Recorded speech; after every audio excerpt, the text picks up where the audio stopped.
wants to see tourism minister too.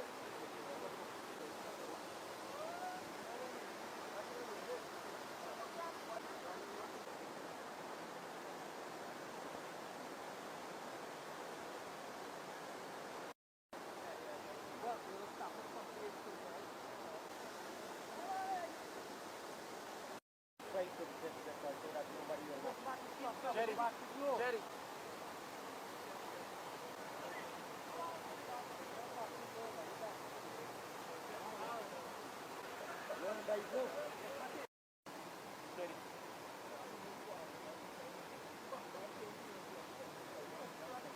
Bite it as well.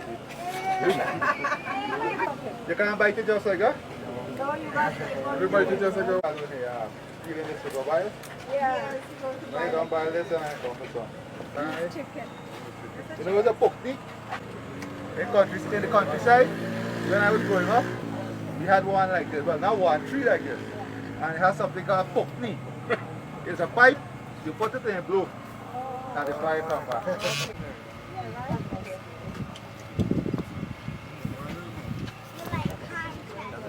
I love corn, especially when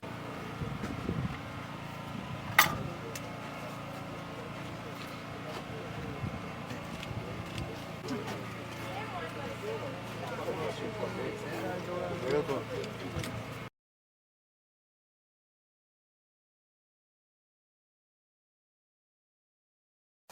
Hey Zulfi, look at the hypocrites that we have in the AFC.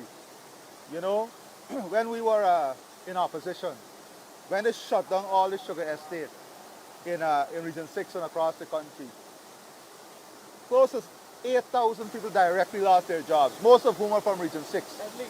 Outside of that, 8,000, almost 8,000 persons, almost 8,000 persons who lost their jobs. Outside of that, the tens of thousands of people who lost their jobs indirectly, right?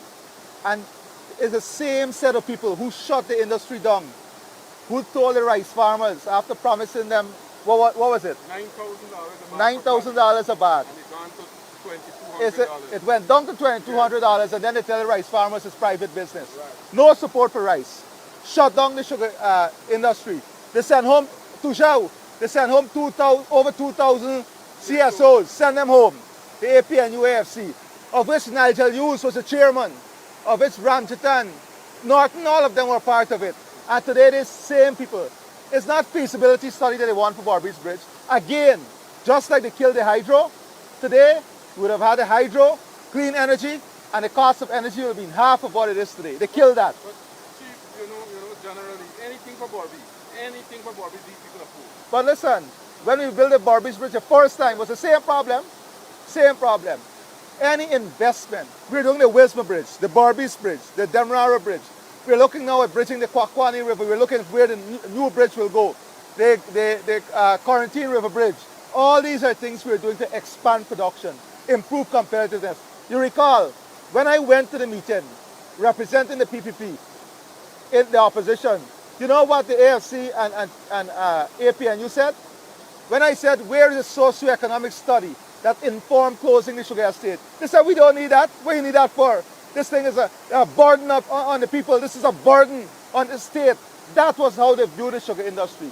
That was how they viewed 10,000s of jobs, as a burden on the state, as a burden on the people. It really hurts that these people who are trying to reinvent themselves, they have no plan, they have no vision, but every single idea they want to kill, but make sure the Barbies River Bridge will be done, and the commuters very shortly will be very happy with a series of announcements, a series of interventions we'll make to make it more competitive, less costly, more efficient. And we already said Barbies is going to be a major industrial area, just like we're working in Linden to create a mechanical machining hub to support the mining sector, and the food terminal, and having the link to Brazil, northern Brazil, the port facility in Barbies, the gas facility, the new industrial zone, the Palmyra development, the new road that we're going to build. But inherently, these hypocrites can't help themselves. Anything developmental, they got to stop. Anything in certain region, they have to stop. They believe that any investment in this region, is a political investment, and then they try to lie to the people.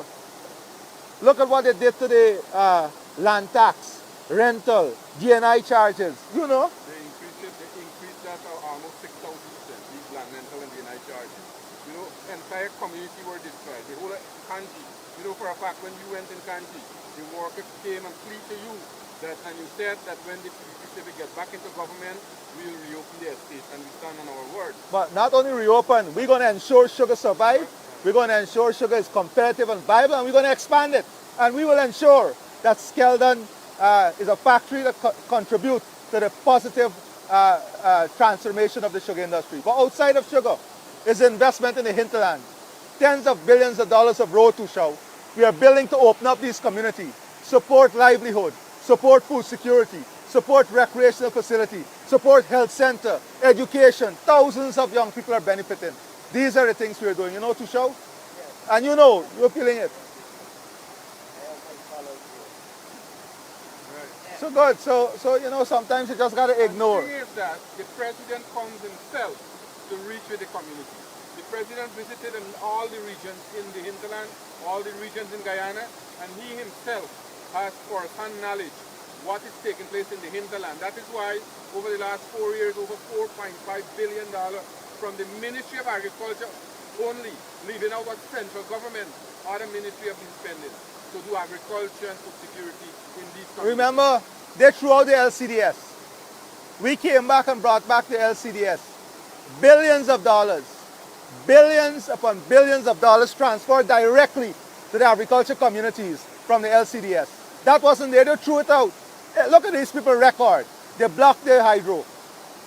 They tried to block the Barbies Bridge the first time. They couldn't even execute the Demerara Harbor Bridge.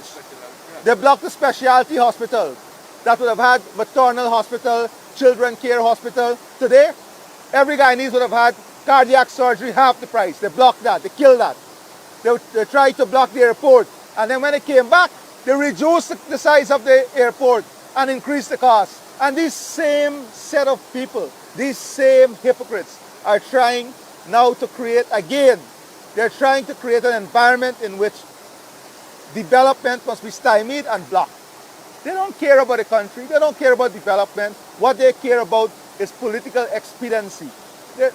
And they have no ideas. When they block all of these developmental projects for the 5 years, nothing happened. Guyana became a dead nation. There was nothing, no development projects were going on. They have no vision. So they killed the PPP Civic government vision. And they couldn't replace it with anything because they lacked that kind of vision and foresight. So we had to come back and catch back in 2020 with all these developmental projects and more. But they had no ideas and they still continue to have no vision. So their only tactic is to hit and to knock what we are doing as a government. But when you ask them what are their ideas, what are your plans, there is none. There's really nothing. It is vacuous. There's absolutely nothing that they have to offer to us. Look at tourism on it. They criticize the Marriott. They try to block the Marriott. Today, the Marriott is the best performing Marriott in the entire region. We don't even have rooms. We have 7 new hotels that will be open soon and another 5 under construction. All of this is because of vision, strategy. And this is what they try to kill. The same group of people try to kill the Marriott, stop the Marriott. And this same group of people, again, are popping their head. The same group of people try to rig the elections. The same group of people try to justify that 32 is greater than 33. The same group of people put Guyana in our credibility. They don't care about the credibility of Guyana. They put the credibility of Guyana on the line when they try to kill democracy, kill free speech. We would have been worse than what you're seeing happening now in neighboring states. Worse because of what they try to do. And everybody knows this. You know that, Mr. President, also since Guyana became Guyana as a founding member of CARICOM, always leading food security. We had lost that place from 2015 to 2020. You know for a There fact, was no care, no investment. And today the entire Caribbean is looking to Guyana for that leadership in food security. We are now helping other countries to develop their sector. That is the kind of vision that we have as a country. But people must ask themselves these questions. The people of Region 6 must ask themselves, why is it this same group of people, again, are trying to block a 4-lane bridge across the Barbies River that will help, that will work 24 hours, improve efficiency, and that will create the opportunity for the expansion of trade, improvement of competitiveness, creation of jobs, and the build out of what we're going to see in Region 6. Soon they will say the same thing about the Wisma Bridge.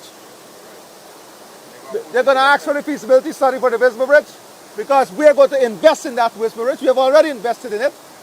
If you look at the per capita investment in Region 10 and Linden, we have made the greatest investment in every single region of this country, including Region 10. And we'll continue to do so because we want all of Guyana to prosper. We want prosperity to come to every single home. We want every single family in Guyana to enjoy the beauty of living in Guyana and enjoy the beauty of the improved economic and social conditions of our country.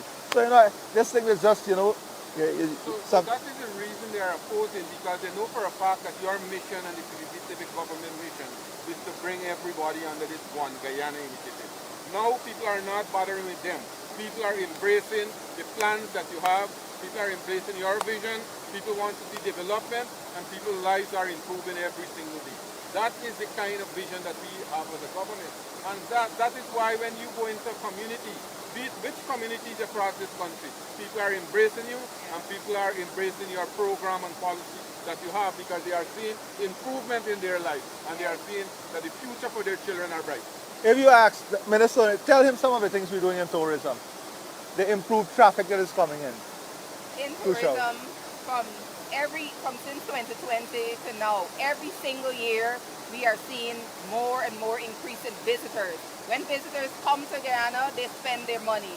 So in all of the regions, we have developed tourism projects and experiences.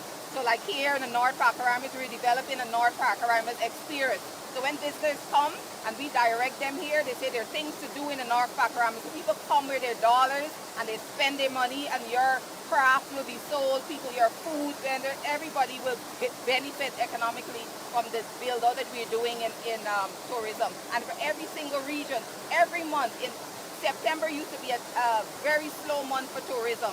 This is now the record-breaking month. We are breaking records every single month for visitor arrival. And it's not by chance, it's by a direct vision of the government to diversify our tourism products. So we have different events going every single month. We promote events, cricket, sporting events. So people are coming to Guyana, and they're staying a longer time, and they're spending their dollars. You're seeing a vast economic improvement. All of the regions we have, and more people are so interested, and we want to get involved. Because we're seeing the economic benefits for ourselves and our families with the visitors that are coming, and then the tourism that is exploding in Guyana. When we first launched the CPL, they were very critical when we first got the final. Today, we don't have enough rooms. We don't have enough seats. We don't have enough restaurants. We don't have enough facilities during CPL. CPL has created, the finals, has created an entire ecosystem around it, the cricket carnival. And we're going to expand this product. Sports, I'm now working with international sporting organizations and associations, not only to come to develop our talent and expand on sports. It's a vision behind it. It's to ensure we create an environment in which sports tourism will be an important part of the product that we offer. So all over here, imagine if we bring in international teams to play football in the Pakaraimas. So that is what we want, the long-term vision of diversifying the economy and opening up opportunities for the country.